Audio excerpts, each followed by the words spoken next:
Need more ocean time in your life? We're here for you with Word on the Reef, the extended dive. From now on, we'll be putting some extra air in your tank and offering extended versions of our interviews on Patreon and wordonthereef.com, where you can hear what didn't fit on the radio version of the show. After the free live broadcast ends, the conversation continues with deeper questions and deeper conversations exclusively for our subscribers. Click the link in the show notes to check out the extended version of this episode and help support independent storytelling about the Great Barrier Reef and the people fighting to protect it. Now let's jump into today's episode.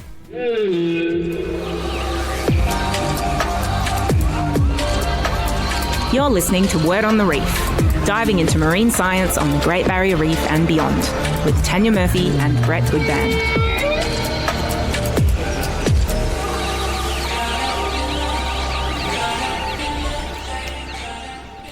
Good morning and welcome to Word on the Reef. I'm your host, diver and marine conservationist Tanya Murphy.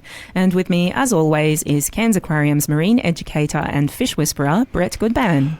Good morning. Geez, we dodged a bullet down here, didn't we? Absolutely. Wow.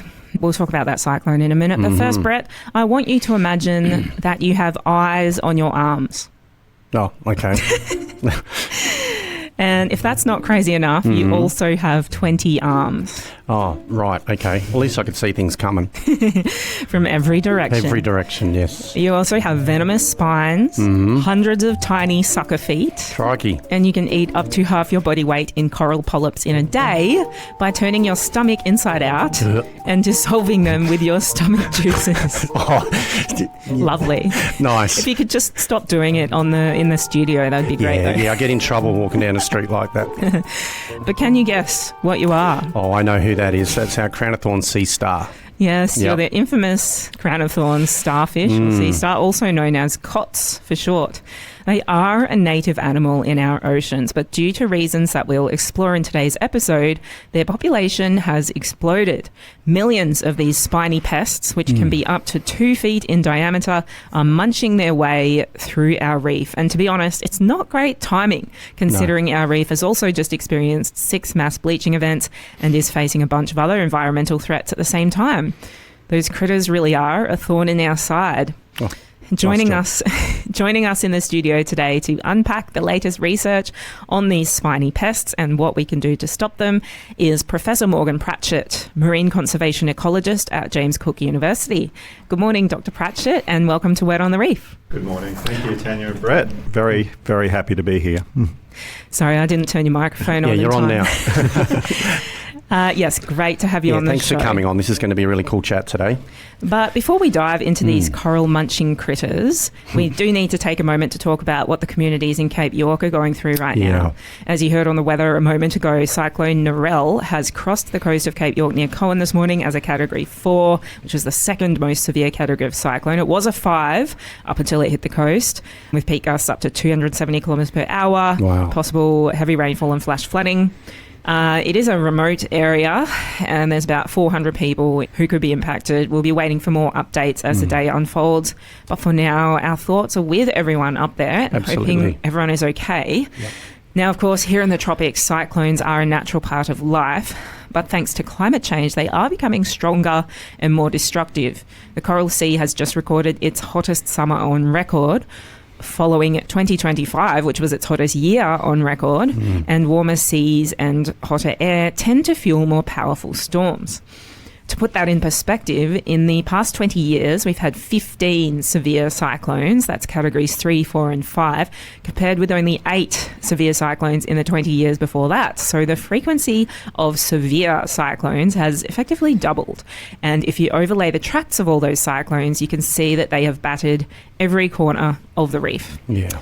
Professor Pratchett, you've been doing surveys all over the reef for a long time. Have you personally seen some of the impacts that cyclones can have on our reef? Yes, we certainly have. So cyclones equivalent to Cyclone Narelle have crossed the northern Great Barrier Reef several times. So we saw back-to-back cyclones in 2014 and 2015 that impacted Lizard Island, and we were on site to see firsthand the destructive effects of those cyclones. The thing we need to realise, however, and it's quite important, is that these cyclones also have contributed to the fact that even though we were on track to have a really serious heat wave this summer and very high temperatures, the series of lows that we've had, even soon after Christmas, have actually suppressed the ocean temperatures. And so I know it's not... our thoughts are definitely with everyone who's being impacted by this cyclone, and there's no doubt that this cyclone will have localised impacts on the reefs in the path of that track, but it's also contributed to the fact that we've got lower temperatures than we might have otherwise expected at this time in the season, and that has meant that we are spared, fortunately, this year from having a serious mass bleaching event. Yeah, it's kind of like a double-edged sword, isn't it? Yeah, if you're a coral, you've got an interesting choice. Either destructive cyclones or bake to death. Yeah, okay. Okay, let's move on from cyclones for now and talk about some of your research, Professor Pratchett. To start off, though, can you please tell us a bit about yourself and your background and how you came to be passionate about the marine world? Yeah, so I was very fortunate to end up at James Cook University back in the 1990s by virtue of the fact that my parents moved interstate. I went to school in Western Australia, grew up in remote part of the Kimberley. Another fellow Sandgroper. Another Sandgroper. Whereabouts in WA? So I grew up in Kununurra.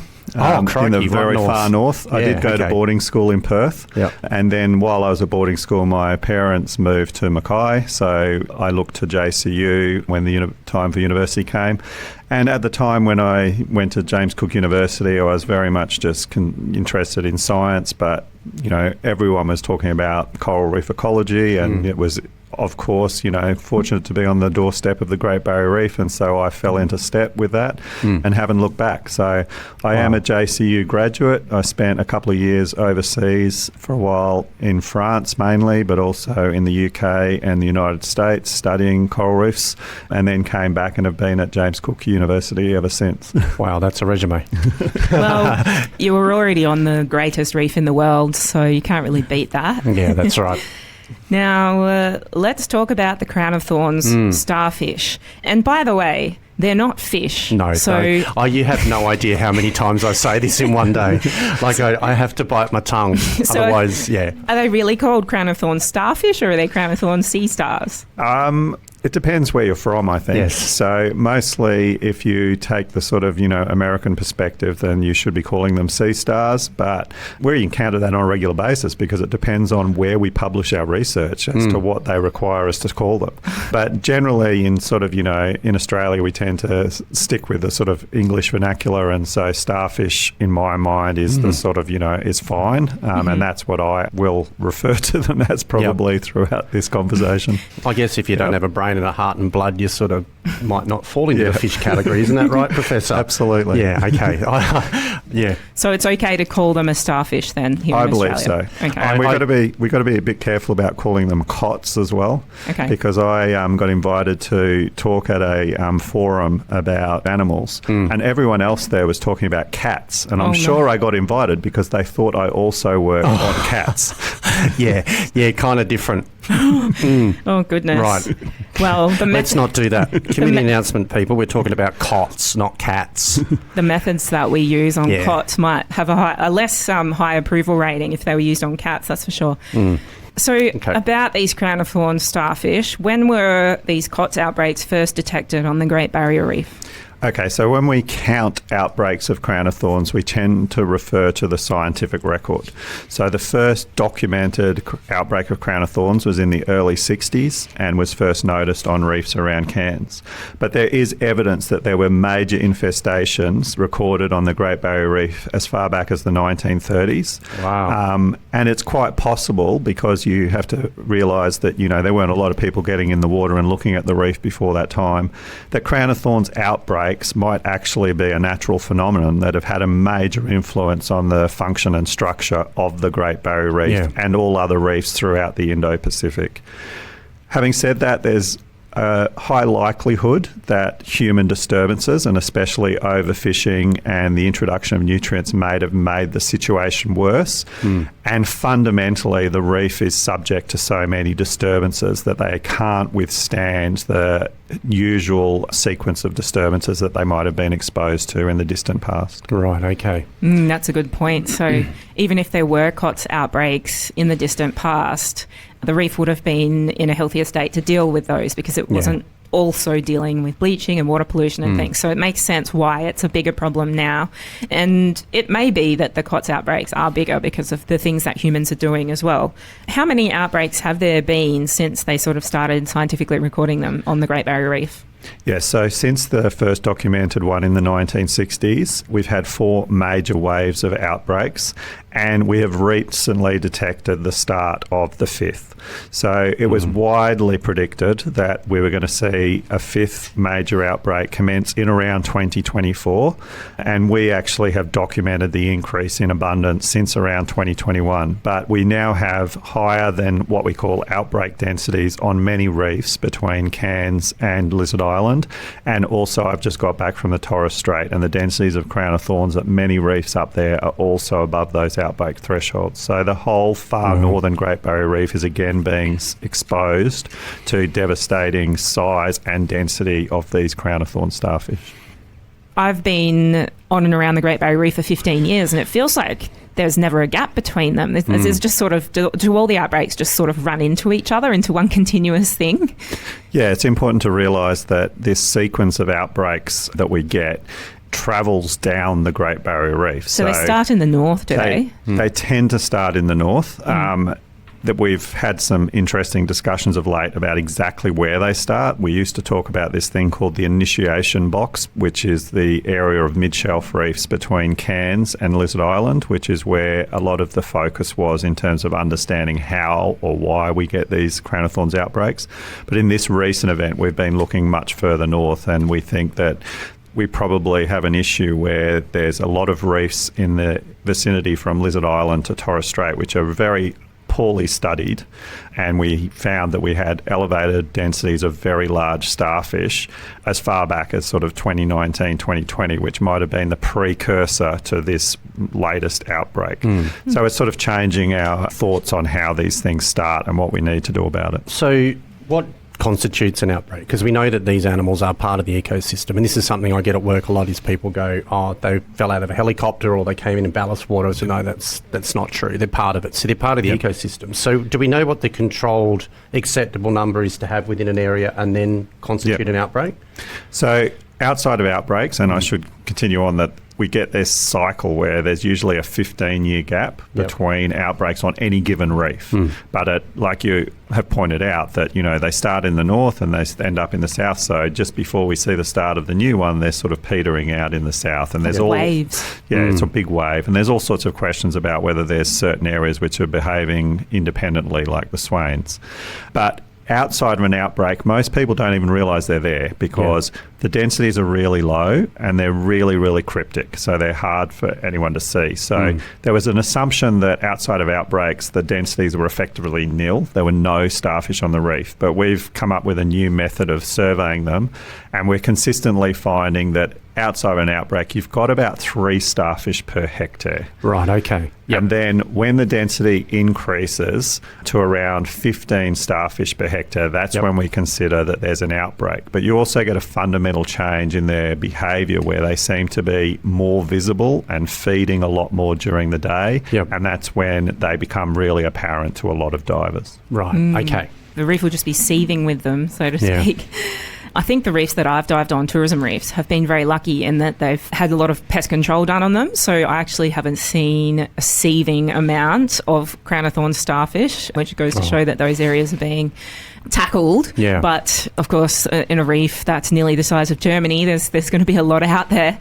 That's so interesting that you said that they always start in the north, and that even further north, this latest one, because that's not the area with the most water pollution, surely, and it's very remote up there. Absolutely. So I would assume there is less fishing and less industrial and agricultural You're runoff. absolutely correct. Yeah, so it questions the whole theory around what starts them. But we need to think very specifically about the initiation, or what actually starts an outbreak, and it might just be a natural cycle, versus the human disturbances which might be exacerbating or making the situation worse once an outbreak does get started. So they might start up there and then start progressing south, and then you've got that area where there's parts of the reef which are heavily impacted by declining water quality and overfishing, and that's where we tend to get the highest densities. So we need to separate that initiation versus the spread. Yeah. Okay. Has anyone tried building a wall to stop them? Get on to Trump. Yeah, Build a cock wall. we've had discussions about the fact that cyclones might create this area where there's very little coral, especially the particular corals that crown-of-thorns like to feed on. And so there was this notion of the Yassi fire break, which was supposed to stop the last outbreak. But these things, as you say, are incredibly versatile, incredibly well adapted to their life on the reef. Yep. And so it wasn't really a surprise to me that the larval stage went straight over there, and we saw the normal spread of outbreaks in this last event. Yeah, the tiny larvae will drift in the current and find their way straight over that fire break. So if which is a lot, because I had 8 sea stars in my touch tank the other day. Trevor went off, just producing buckets of sperm, and the others went, party time. And the whole tank was just white with sperm, and people were coming up, what's that? Well, you stick your hand in there if you like, but I had to go and put them over next to the filter. So it's a colossal amount. you had to cool them down. Yeah. I had to turn the Barry White off. Well, in case anyone's confused, the sea stars at the Cairns Aquarium are not crown-of-thorns starfish. No, they are not crown-of-thorns. We don't let you touch those. No. Okay, so in case there are any people out there who are like, well, just blow a big hole in the reef and that'll stop the COTS from marching across. Not going to work, because the larvae can drift across in the current. Now, I understand you've been using underwater scooters, Professor Pratchett, to help survey and detect COTS. That sounds like fun. What can you tell us about that? Yeah, so one of the problems in finding these crown-of-thorns outside of an outbreak is there is a lot of reef between the individual animals. And so the scooters are just helping us cover more ground so that we can now do transects which are up to 2 kilometres long on a single dive, and provide much better ideas of what the densities are. And that's been important in detecting the very subtle increases that we see at the start of an outbreak. So we've seen in the areas around Lizard Island that the densities of crown-of-thorn starfish have been going up since 2019, and they exceeded those notional outbreak thresholds in the last couple of years.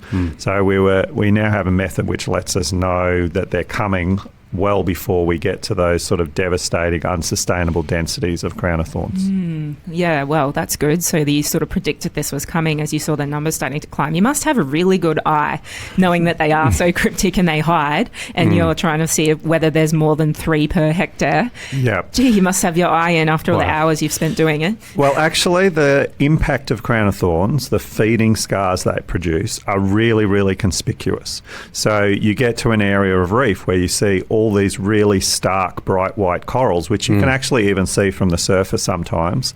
And if there's no bleaching and there's no coral disease, it's a very high likelihood that it's one of a number of different coral predators.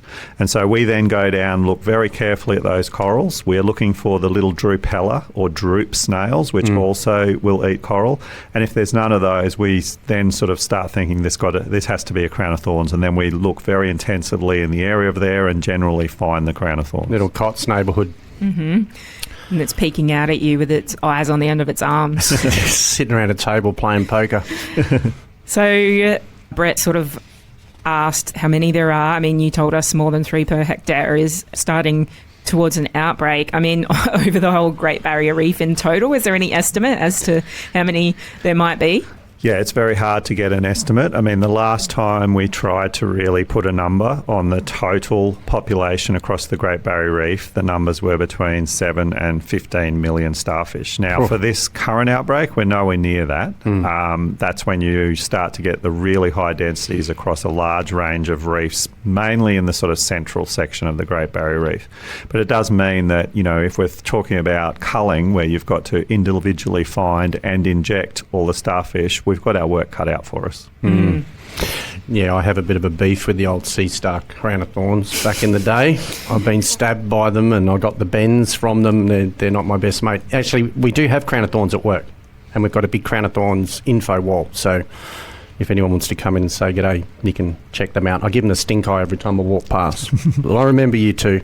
Yeah, well, while Brett brings it up, that's one of the problem in dealing with COTS is their venomous spines. Yes. Dr. Pratchett, have you ever been stung by a crown-of-thorns starfish, and what does that feel like? Yeah, unfortunately, I have been spined or stung many, many times. It hurts a lot. In the worst case scenario, I was doing an experiment to see how fast they could walk over different reef substrates, and the tank we were using was so big you actually had to get in the tank, and I unfortunately stood on a spine and it went at least an inch or several centimetres into my foot, and that was the worst one I've ever had. And without the immediate sort of treatment, which is very hot water, and also, we realised that it's not a risk of an infection. There's an actual allergic reaction, so you need to get cortisone on that side of the penetration pretty quickly and try and get the spine out, deal with it in all these different ways. But it's still very, very painful. Yeah, I don't know what was worse, actually getting the stung in the thumb or sticking my hand in a bucket of hot water. Oh, yeah. Yeah, it's just awful. Yeah, that's, of course, the treatment for this thin particular... out the venom. Venom, is to put the affected area in very hot water. Yeah. Well, you're not supposed to have it hot enough that you can burn yourself, though, Brett. You might have... I wasn't noticing anything at that point. Yeah, wow. I have never been stung by a crown-of-thorns starfish. But is it true that if you get stung multiple times, then it gets worse, or that it builds up in your body? Yeah, so I think the first thing to point out is that different people respond very differently, and there are some people who are very, very sensitive to being spined by crown-of-thorns. I have a previous student who experienced anaphylaxis following quite a serious spining. So there's that natural variation, but just based on our experiences, it does seem that it's getting progressively worse. We don't really understand why that would be the case, but I'm much, much cautious now in handling crown-of-thorns than I used to be because of the potential risk. And we're always doing it at sea, a long way from any sort of medical assistance, so we have to be super careful. It's never next to Cairns Hospital. It's always out in the Coral Sea. There was a myth going around a lot. Well, I'm going to say this, but I'm going to ask the professional that if you get stung a certain amount of times, then your dive career's over. Is there any truth to that? Well, I've been spined many, many times. Yes. I do think it's getting worse, and I think we do need to make sure that divers realise that they shouldn't put themselves at risk when doing this. So I think it's important that we keep that message that... Leave it to the experts. And also, if you are involved in the culling program, there's no reason that you should be anywhere near the starfish. The wands on those injection apparatus they use are quite long, and so you should keep your distance from them. Yeah. Do you know what ours was? We were told as dive masters, right, this afternoon you're going to get in, you're going to go cod hunting. Here's a bag. They grabbed a pair of tongs from the galley, just a normal pair of short barbecue tongs, no gloves. I said, just go pick them up and chuck them in the bag. Well, that was the level it was at back then. OH&S at sea doesn't exist sometimes. No. And then they would go and cook the sausages for the guests with the tongs, right? Yeah. No. Okay, so watch out. Don't get stung, everyone. It makes sense because I feel like some other anaphylactic reactions, like even exposure to mango sap, apparently people end up becoming allergic to them over time because of your body just builds up this stronger and stronger allergic reaction to some allergens. There's my one thing I was going to learn today.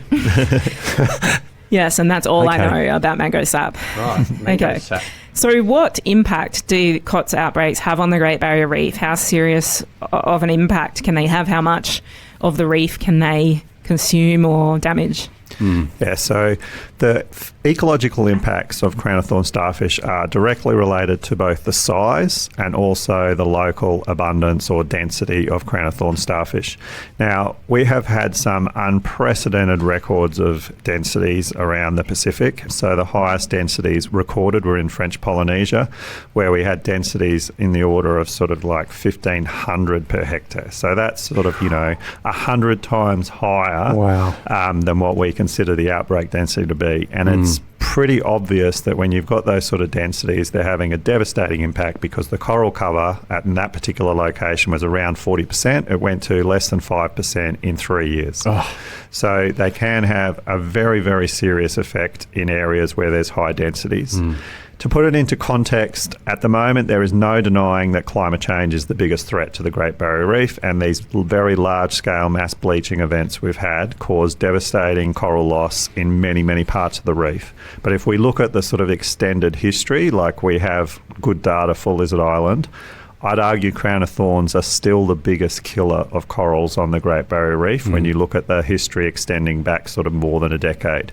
But in the recent years, there's no doubt that bleaching is a very important and increasing threat. Yeah, it's only just started to overtake the COTS as the biggest threat, yeah.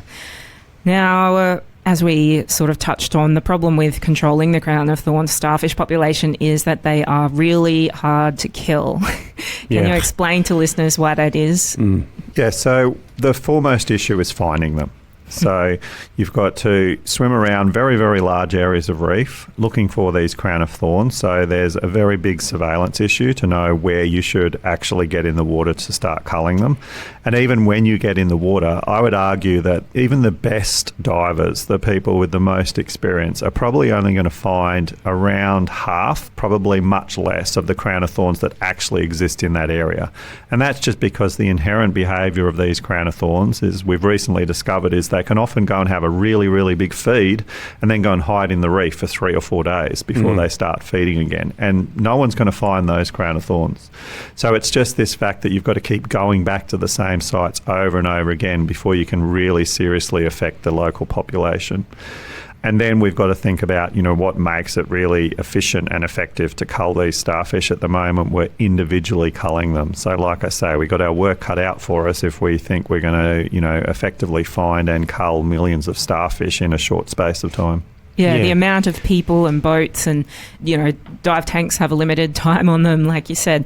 But also, you can't actually stab them or chop them up, can you? That's right. The way we cull starfish has evolved quite a lot and changed over the recent years. So in the past, there was this idea that you could cut them up, and we've actually done that work now. It shows that you could cut them up into sort of, as many as 8 pieces, and you do get 8 new starfish. That's right. Yep. But it's terrifying.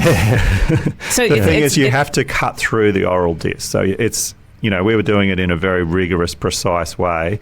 If you just really cut it up into lots and lots of little pieces, there's a chance some of those pieces, but not all of them, will survive. Yeah. So don't cut them up. Partly we recommend don't cutting them up because of that risk that you're going to get spined. It greatly increases that risk. So what we do now is we inject them with toxic chemicals. And even when I first got involved, we were using sodium bisulfate, and you needed to inject each starfish multiple times, because if you inject certain chemicals, they just sort of reject that chemical, or they can drop that arm and continue to live. But we've now got indestructible. They're incredible. Just throw one of my arms away. Yep. Sorry, going. Frank, you're infected. You're off. Yeah. But we've changed the injecting apparatus, and we're using new chemicals, and then we now have what's called the single shot injection method. It's safer to inject them probably 2 times instead of just 1, just in case something goes wrong, but it's made it much more efficient. And so our capability to control starfish has increased, you can imagine, many-fold from having to inject them 20 times to just find them and give them a single injection. Yeah, so I understand that one of the chemicals you can use to kill them with a single injection is ox bile. So that's from the stomach of cattle, basically, ox bile salts, or a single injection of vinegar. Is that right? What's the difference, and why are both used in different situations? Yeah, so we just fortuitously discovered that crown-of-thorns are super allergic to bile salts, and it was an accidental discovery because bile salts is an ingredient in this chemical we use to look at diseases that naturally occur in crown-of-thorns. And so we're injecting them with this chemical compound, and we're finding that they were dying really, really quickly. And so it just, through a series of experiments and a lot of research, we found that the bile salts itself was what was killing the crown-of-thorns. Wow. And one of the things about bile salts is it's super acidic. And so then, it resurrected a lot of discussions previously about using other acids. And so with some changes in the injecting apparatus, we've made it much more effective just to kill them with, plain household vinegar. There's no denying that the bile salts is still more effective, but you can do things like change the concentration of vinegar. And we also did some work talking about, their phenomenal reproductive capacity. Each crown-of-thorns, in the reproductive season can produce 100 million babies. Yep. Oh my goodness. They don't muck about. There's 15 million starfish out there, and each one of those, at least half of them who are female, can release... What did you say? 100 million per season. So the question is, why aren't we just completely overrun with them all the time? Yeah.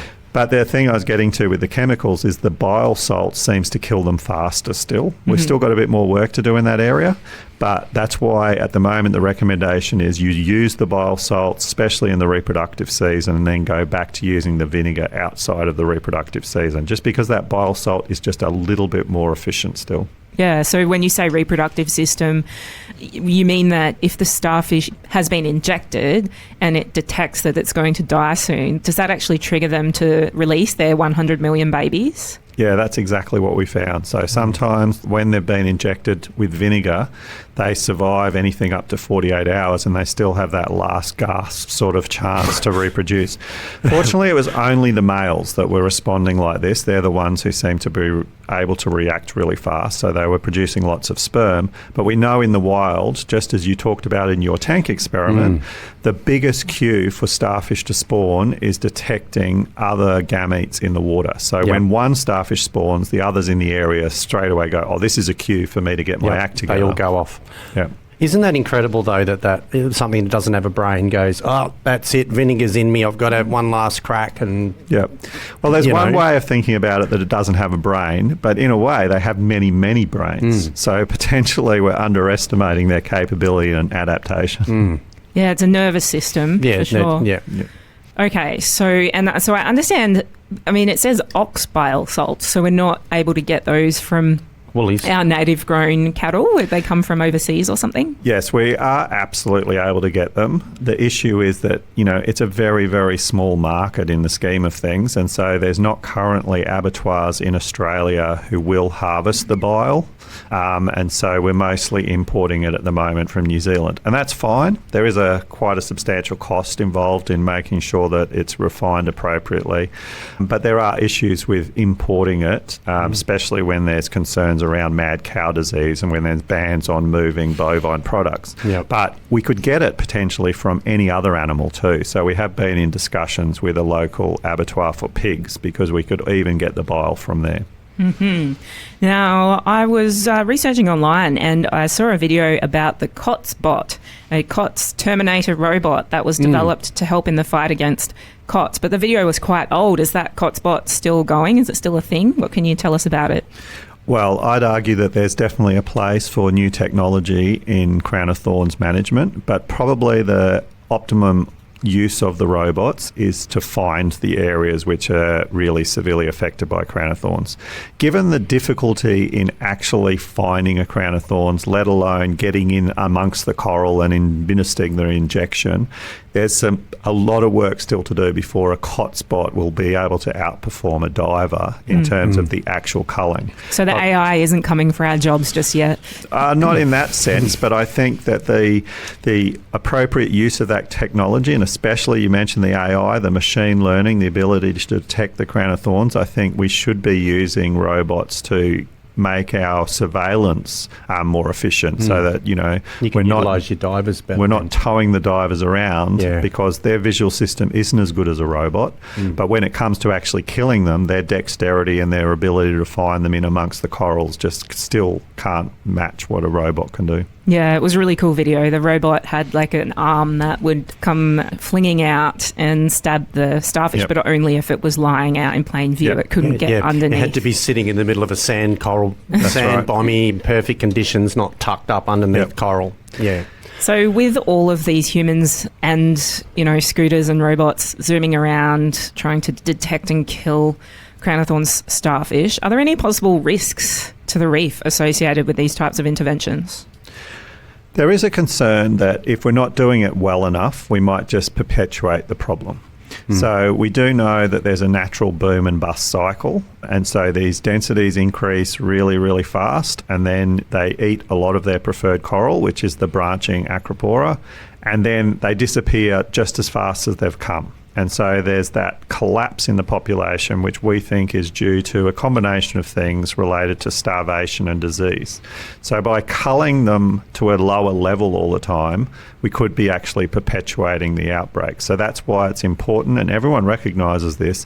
When we commit to culling at a certain reef, we've got to get them below that normal sort of threshold density and keep persisting with our effort until we do effectively do that. Wow, so you're saying that by allowing them to overpopulate the area, they'll actually outcompete each other and just all die and collapse. And when you were saying about how they sort of just suddenly might disappear and everyone will be like, where did they go? And I just couldn't help but think they're like COTSon-Eyed Joe. We should actually start little gangs of cots, you know. If one comes into their hood, then they just take each other out. Turn them against each other, you reckon? Yeah. Anyway, before I start breaking out into song about COTS, the COTS problem is such a threat to the reef and its tourism industry that significant funding has been poured into having dedicated full-time COTS eradication divers out on the reef. I have many friends who have worked on dedicated COTS boats. It's a pretty cool job. They get to go diving and snorkeling all day and kill starfish and do scientific surveys.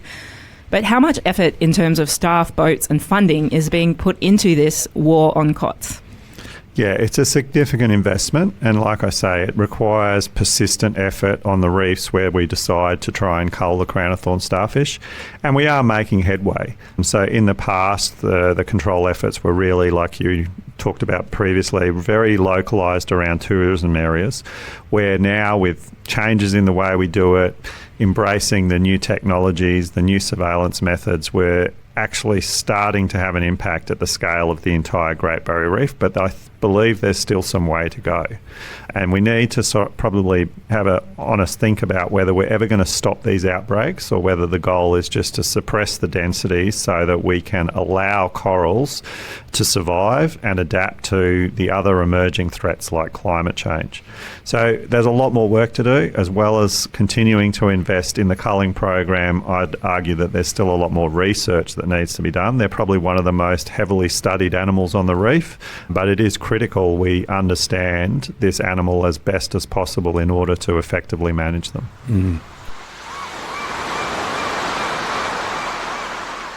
Professor Pratchett, over the years, how has the tourism industry helped with efforts to fight COTS? Well, the whole culling program that we have today was very much initiated by the tourism operators, and a few select tourism operators around Cairns were very concerned about the threat posed by crown-of-thorns, and they really pioneered what we have today in terms of the culling program. So even before we had a integrated reef-wide program, they realised that we needed to move beyond sort of cutting them up or collecting them to an injection method. And so that paved the way for what we have today. Now, there's been a number of improvements since to make it viable to attempt to control crown-of-thorns at the scale of the Great Barrier Reef, which is arguably, the biggest reef system affected by crown-of-thorns. And so it has been important that we've made changes in the way it's done, and that has facilitated significant government investment, and fortunately it is funded for quite a long way into the future now, even though things like climate change are recognised as very, very significant threats, and we definitely need to do something about it. It also puts increased emphasis on the fact that we need to manage some of these other perennial threats, such as these outbreaks. Yeah, well, that was 27 years ago that I was doing that as a dive master trainee on Atlantic Clipper on the reef. That was part of our, if you wanted dives, in you get crown-of-thorns. How much impact are all these efforts making? Are we winning the war on COTS? Yeah, so there was a hope, and I probably was overly optimistic at the time, that we could potentially stop or suppress the next outbreak. And, we're now seeing that we haven't managed to do that. The fifth outbreak is very much with us, and we're seeing high densities on many, many reefs. So we're not quite in the place where we could probably prevent or really contain future outbreaks. And so we have, got our work cut out for us to try and protect as many reefs as possible and still have a clear focus on those really important reefs from the perspective of the tourism sector, but also reefs that are potentially important in terms of our future resilience. So anywhere where there's not sort of, a high elevated risk of bleaching, then we want to try and keep those corals protected from crown-of-thorns as well. So on one hand, you can look at it, it's sort of, that typical glass half full analogy. On one hand, we are making progress. In the last outbreak, there's evidence that the densities we saw at some of the really worst affected reefs didn't actually peak and cause devastating coral mortality because of the localised culling. But there's still some work to do before we can say that we've addressed or effectively stopped crown-of-thorns outbreaks being such a huge threat to this system. Okay, so given the difficulties in eradicating COTS, it's little wonder scientists have spent decades trying to learn more about what causes these outbreaks in the first place so we can try to prevent them. Professor Pratchett, why has it been so difficult to understand the causes of these outbreaks? I believe fundamentally the issue relates to the fact that it's very hard to study crown-of-thorns when there is no outbreak. So there was, as I said, that assumption that there are no crown-of-thorns on the reef in between the outbreaks. We've since proven that's not the case. It's just that they're very, very low densities, difficult to find, and so it's obviously hard to progress the sort of research we need to understand what suddenly changes in the biology and behaviour of those animals that leads to the inevitable outbreak. There's still a lot of questions about the role of fishing and the role of water quality. I think there is no denying that our reef would be much better if we continue to improve management of all the various human disturbances. Yep. But it might not stop outbreaks of crown-of-thorns. What it possibly will do is reduce the severity of the outbreaks, but fundamentally it will allow the reef to be much more resilient to these disturbances that are inevitably going to keep coming. Yeah, so speaking of those known or suspected causes of COTS outbreaks, what are they? What are the known or suspected causes? So there's a lot of hypotheses out there. Essentially, you can reduce it down to three main theories. The first one being the natural causes. And you just got to recognise that they have this unbelievable reproductive capacity. And so, you look at that and you go, well, why aren't we overrun by crown-of-thorns all the time? And then, you start looking at, well, what causes the collapse? What constrains the population certain times? And so I think there's this natural predator-prey dynamic in terms of they have an outbreak, they eat all the acropora corals, which is their favourite coral, which, provides the energy for their huge reproductive capacity. And then there's this inevitable population collapse. So that's the sort of natural theory just broken down very, very quickly.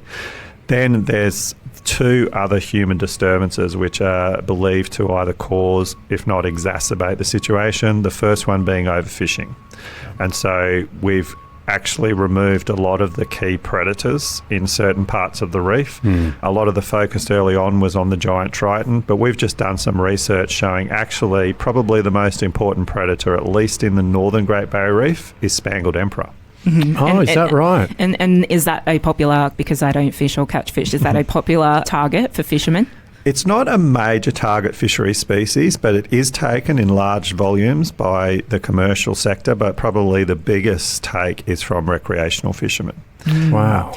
So throw your spangled emperors back, everyone. Absolutely. Yeah, they were one of my favourite fish. I had a connection with one of those out there called Tony. They are beautiful fish. They always come up to you. Yep. They want to look in your mask and say hi. I've got him on my wall at home. But isn't it also the humphead Mary wrasse? Yeah, so we actually haven't witnessed predation on crown-of-thorns by humphead Mary wrasse. I do believe that they're capable of it, whereas there's other fish which have been on the radar in the past, like coral trout, which just haven't got the mouth parts or the behaviour where I would suspect they would ever eat crown-of-thorns. So there's one of those other things I want to clear up now that my expert's next to me. Back in the days when the humphead Mary wrasse was removed at high numbers off the Great Barrier Reef and then they were listed as endangered, there was this speculation that helped with the outbreak of the crown-of-thorns back then because they were known to eat a lot of them, and now that there's less humphead Mary wrasse, is there any truth to that? Yeah, like I say, I haven't got any personal evidence or verify the role of Mary wrasse. We know that, people have seen have anecdotally reported them feeding on them, Yeah. but I don't think they're a major predator. I'd never seen Wally in 20 years eat a crown-of-thorns while I was with him. Absolutely.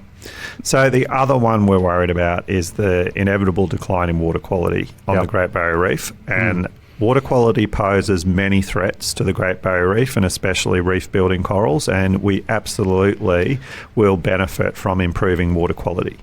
Now, the link to crown-of-thorns is such that they suggest that more nutrients going into the Great Barrier Reef lagoon will increase the availability of planktonic prey for the crown-of-thorns larvae, and then you have a higher survival of that phenomenal reproductive capacity. More of the crown-of-thorns are actually settling back on the reef, and that's what causes an outbreak.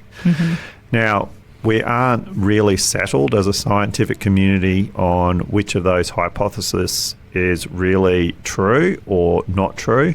It's very likely that there's a combination of things going on, and so teasing all that apart is still going to require some more effort. Do you remember when we had our expert on the show talking about the outbreak of the sea urchins? Yeah, in the Great Southern Reef. In the Great Southern Reef, right? Yeah. And they were talking about profit made by removing them and selling them to Japan for food. Yep. Is there any way that the COTS could be removed and then used as fertiliser as a money filter to help? Do you know what I mean? On the same topic of what can we make them into to make a more profitable industry of removing them. Could they be used as fertiliser or something? Could the toxins be leached out and people eat them? I mean, people eat types of spiny pufferfish which are highly toxic. I can tell by the grin on your face that you've had this question before, haven't you? Yeah. So, if you want to hear the answer to that question, hit the link in the show notes below and subscribe to access the full interview, because this conversation went on for another 30 minutes and just got more interesting. In the extended episode, we unpack surprising new research on which marine animals can help us in the fight against crown-of-thorns starfish. And it's not the ones we previously thought. We also ask, do COTS eat bleached coral? And how does climate change impact the COTS? Plus, Brett shares his wild idea for finding COTS at night using disco lights. We explore whether genetic modification could play a role. We dive into First Nations knowledge of COTS. And since Professor Pratchett regularly dives all over the reef, we'll find out which is the best spot, according to him. All that and more for the price of a beer per month. Just click the link in the show notes and subscribe. Professor Morgan Pratchett, marine conservation ecologist at James Cook University, thanks for all your amazing work, and thanks so much for joining us on Word on the Reef today. thank you both, and thanks for all your work. Yeah, just loved that chat. That was great. So log on and listen to the rest of it. I learned a lot today. Yeah, me too. And thanks to you, all our listeners, for joining us on Word on the Reef with me, Tanya Murphy, and co-host Brett Goodban. I'm actually away next Friday because it's my birthday. Yay! And I'm spending it on Fitzroy Island. Of course you are. I can't wait. But we will be supplying a pre-recorded interview for that show, one that's not been aired before. So make sure you tune in, as usual, to hear more awesome marine science adventures. This show is broadcast live from the Cairns FM studio, which is on the land of the Yidinji people. We'd like to extend our respect to elders past and present. And don't forget to follow us at instagram.com/wordonthereefpodcast. That's all for this week. Best fishes. Happy diving. See you next time.